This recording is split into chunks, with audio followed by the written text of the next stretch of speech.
What's up, everybody? Nick and Gio from Compliance Hotline here. We are talking about our 2020 Hotline Benchmark Report and wanted to share a little bit of information that we found concerning original issues versus follow-ups. This benchmark here is talking about what percentage of the issues coming through your intake and case management system are brand new original issues and what portion of those are follow-up.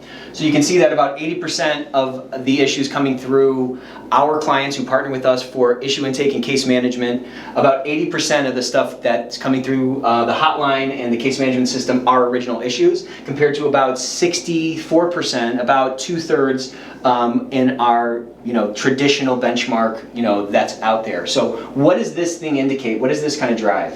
So there are a few things that could be going on if as much as 1/3 of your cases are follow-ups and people going back into the system. So it may be that you don't have an adaptive interview and you're not getting enough information up front, or there may be some breakage in your follow-up and the way that cases stay open for too long. So what can people do to fix this? There are a couple things. So you can get that adaptive interview going, get better issue intake.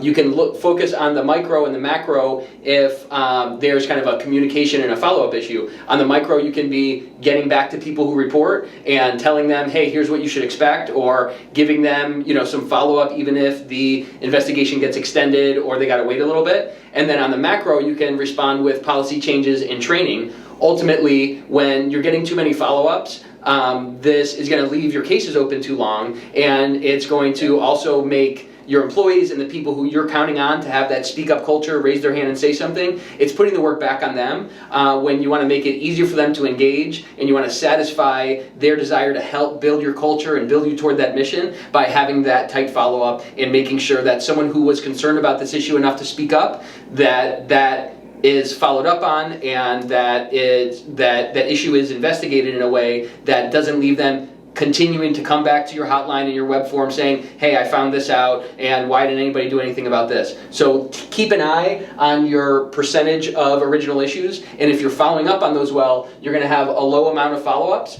because that original one is going to take care of it, and your team is going to get the job done for your employees, for your culture, and for your mission. So check out the benchmark report. There's a bunch in there that can help you be a better leader, a better ethics expert, and ultimately help you create a better and safer workplace.